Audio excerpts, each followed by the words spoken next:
नमस्कार, प्रभा साक्षी देख रहे हैं आप। आपके साथ मैं हूं अंकित सिंह। दिल्ली में ऑड इवन रूल फिलहाल लागू नहीं होगा। केजरीवाल सरकार ने पहले ये कहा था कि प्रदूषण को देखते हुए 13 से 20 नवंबर के बीच ऑड इवन रूल को लागू किया जाएगा, लेकिन दिल्ली और आसपास के इलाकों में रात भर हुई बारिश से निवासियों को कुछ राहत मिली है, क्योंकि जहरीली धुंध साफ हो गई है और हवा की गुणवत्ता में भी मामूली सुधार हुआ है। मौसम एजेंसी को उम्मीद है कि रविवार को दीपावली से पहले प्रदूषण में और कमी आएगी। बिगड़ती वायु गुणवत्ता से निपटने के लिए राष्ट्रीय राजधानी में कृत्रिम बारिश कराने की भी बात दिल्ली सरकार की ओर से कही गई थी। हालांकि जिस तरीके से ये बारिश हुई है उसने दिल्ली वालों को बहुत बड़ी राहत दी है और खास करके सरकार के लिए भी ये राहत की बात है। तभी तो सरकार ने ऑड इवन रूल को आगे के लिए टाल दिया है। सुनिए आखिर दिल्ली सरकार के पर्यावरण मंत्री गोपाल राय ने क्या कुछ कहा। कल रात से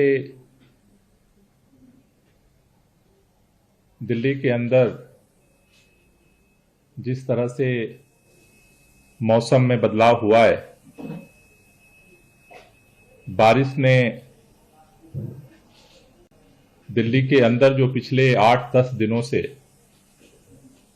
हवा की गति जो एक ठहराव में थी, टेम्परेचर डाउन जा रहा था, प्रदूषण के स्तर में लगातार बढ़ोतरी हो रही थी।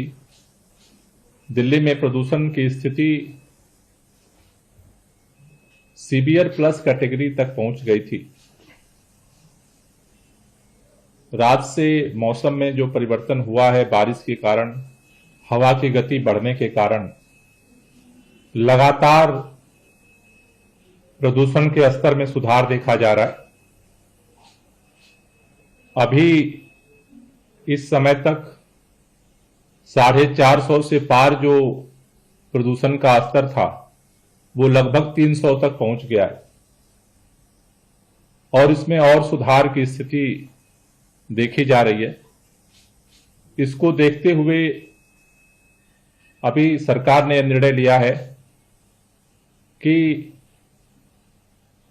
13 तारीख से 20 तारीख तक का ऑड इवन दिल्ली में लागू करने का जो फैसला था उसे पोस्टपोन किया जा रहा है। दिवाली के बाद दिल्ली के प्रदूषण की स्थितियों की समीक्षा की जाएगी। दिल्ली सरकार के मंत्री सौरभ भारद्वाज ने भी कहा कि दिल्ली की भूवैज्ञानिक स्थिति ऐसी है कि आसपास के राज्यों से प्रदूषण का धुआं आ जाता है, जिसकी वजह से यहाँ प्रदूषण का खतरा बढ़ जाता है। और कहीं ना कहीं उन्होंने यह भी कहा कि दिल्ली के आसपास के राज्य प्रदूषण नियंत्रण नियमों का पालन नहीं करते हैं। दिल्ली में बसें सीएनजी हो गई है, सभी थर्मल पावर प्लांट बंद हो गए हैं, लेकिन आसपास के राज्यों में ऐसा नहीं हुआ है, जिसका खामियाजा दिल्ली को उठाना पड़ता है। सुनिए उन्होंने क्या कुछ कहा। देखिए, ये बात सब लोग कहते हैं कि दिल्ली के अंदर जो है जियोलॉजिकल जो पोजीशन है हमारी, वो ऐसी है कि आसपास के राज्यों से ज़्यादा धुआं दिल्ली में आता है। दिल्ली के आसपास के राज्य प्रदूषण के ऊपर कंट्रोल करने के जो नियमों का पालन है वो नहीं करते हैं। गुड़गांव, नोएडा, ग्रेटर नोएडा सब लोग रहते हैं, सब लोग जानते हैं। वहाँ पे आज भी अधिकतर सोसाइटियाँ डीजल के जनरेटर पे चलती हैं, दिन रात डीजल का जनरेटर चलता है। दिल्ली में बसें कई सालों से सीएनजी हैं, अब इलेक्ट्रिकल बसें हो गई हैं। जितना भी पब्लिक ट्रांसपोर्ट है सीएनजी का है, BS4 व्हीकल्स हैं। बाकी आसपास के राज्यों में ऐसा नहीं है। नोएडा में, गुड़गांव में, फरीदाबाद में ऐसा नहीं है। दिल्ली के अंदर जितने भी थर्मल पावर प्लांट थे, कोयले से चलने वाले पावर प्लांट थे, वो बंद हो गए। आसपास के राज्यों के अंदर आज भी वे चल रहे हैं। लगातार जो है प्रदूषण फैल रहा है। तो दिल्ली की कोई बाउंड्री नहीं है। ऐसा नहीं है कि दिल्ली की कोई बाउंड्री है और दिल्ली अगर अपने आप को साफ रख रहा है तो दिल्ली की हवा साफ रहेगी।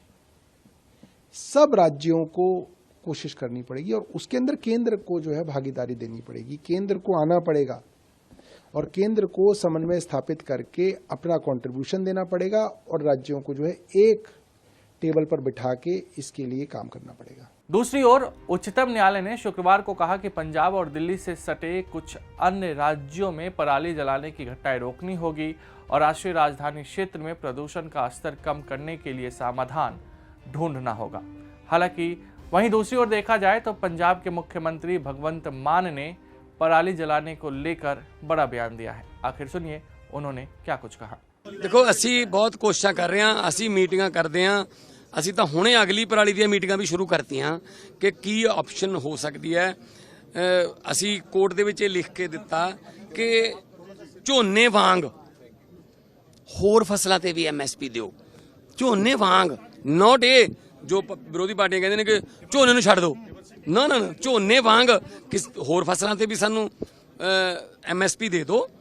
ਸਾਡੀ ਧਰਤੀ ਇੰਨੀ ਉਪਜਾਊ ਹੈ, ਅਸੀਂ ਸੂਰਜਮੁਖੀ ਵੀ ਉਗਾ ਲਾਂਗੇ, ਅਸੀਂ ਮੱਕੀ ਬੀਜ ਲਾਂਗੇ, ਅਸੀਂ ਦਾਲਾਂ, ਆਪਣਾ ਦੇਸ਼ $2 ਬਿਲੀਅਨ ਦੀਆਂ ਦਾਲਾਂ ਕੋਲੰਬੀਆ ਤੋਂ ਇੰਪੋਰਟ ਕਰਦਾ ਹੈ ਤੇ ਅਸੀਂ ਦਾਲਾਂ ਪੈਦਾ ਕਰਕੇ ਦੇ ਸਕਦੇ ਹਾਂ ਪੰਜਾਬ ਚੋਂ। ਸਾਨੂੰ ਐਮਐਸਪੀ ਦੇ ਦਿਓ। ਹਾਂ, ਇੰਨਾ ਕੁ ਵੀ ਅਸੀਂ ਕਰ ਰਹੇ ਹਾਂ ਕਿ ਜੋ ਝੋਨੇ ਚੋਂ ਅੱਜ 1 ਏਕੜ ਚੋਂ ਕਿਸਾਨ ਨੂੰ ਫਾਇਦਾ ਹੁੰਦਾ ਹੈ, ਜੇ ਉਹ ਕਿਸੇ ਹੋਰ ਫਸਲ ਦੀ ਐਮਐਸਪੀ ਨਾਲ ਫਾਇਦਾ ਨਹੀਂ ਹੁੰਦਾ, ਉਹਦਾ ਜਿਹੜਾ ਗੈਪ ਹੈ ਉਹ ਪੰਜਾਬ ਸਰਕਾਰ ਪੇ ਕਰਨ ਨੂੰ ਤਿਆਰ ਹੈ।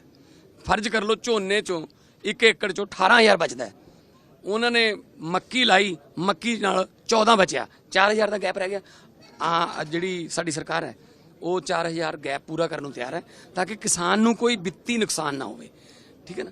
ਤਾਂ ਹੁਣ ਅਸੀਂ ਤਾਂ ਕੋਰਟ ਦੇ ਵਿੱਚ ਲਿਖ ਕੇ ਦਿੱਤਾ ਕਿ ਅਸੀਂ, ਕਿਸਾਨ ਖੁਦ ਵੀ ਚਾਹੁੰਦਾ, ਸਾਡਾ ਪਾਣੀ ਵੀ ਦੇਖੋ ਥੱਲੇ ਚਲਾ ਗਿਆ, ਸਾਡਾ ਜਿਹੜਾ ਪੋਲੂਸ਼ਨ ਦਾ ਲੈਵਲ ਦੇਖ ਲਓ ਕਿਸ ਲੈਵਲ ਤੱਕ ਹੈ। ਪਰ ਅਸੀਂ ਇਹੀ ਕਰ ਰਹੇ ਹਾਂ, ਪਰਚਾ ਜਿਹੜਾ ਨਾ, ਪਰਚਾ ਕਰਨਾ, FIR ਕਰਨਾ, ਇਹ ਸਾਡੀ ਲਾਸਟ ਆਪਸ਼ਨ ਹੈ।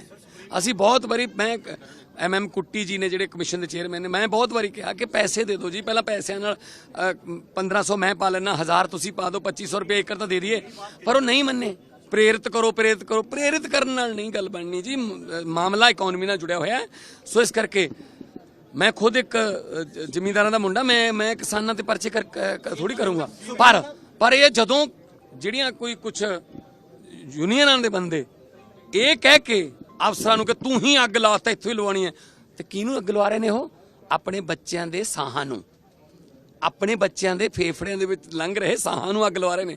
ਸੋ ਇਹ ਤਾਂ ਘੱਟੋ ਘੱਟ ਜ਼ਿੰਮੇਵਾਰੀ ਬਣਦੀ ਹੈ ਨਾ ਕਿ ਉਹ ਜੇ ਕਿਤੇ ਜੀਰੇ ਵਾਲੀ ਫੈਕਟਰੀ ਹੈ, ਉਹ ਬਿਲਕੁਲ ਪੋਲੂਸ਼ਨ ਕਰਦੇ ਸੀ, ਉਹ ਡੰਪਿੰਗ ਕਰਦੇ ਸੀ, ਅਸੀਂ ਬੰਦ ਕਰਤੀ। ਜੇ ਉਹ ਪੋਲੂਸ਼ਨ ਹੈ ਤਾਂ ਫਿਰ ਇਹ ਅੱਗ ਲਵਾਉਣਾ ਪੋਲੂਸ਼ਨ ਨਹੀਂ ਹੈਗਾ। ਸੋ ਇਸ ਕਰਕੇ ਜ਼ਿੰਮੇਵਾਰੀ ਸਭ ਨੂੰ ਲੈਣੀ ਪਊਗੀ, ਇਕੱਲੀ सरकार ਤੇ नहीं चढ़ सकती। अगर आप भी लेना चाहते हैं देश दुनिया की तमाम जानकारी तो आज ही सब्सक्राइब करें हमारे चैनल को। साथ ही नीचे दिए बेल आइकन को जरूर दबाएं ताकि हर अपडेट आप तक पहुंच सके।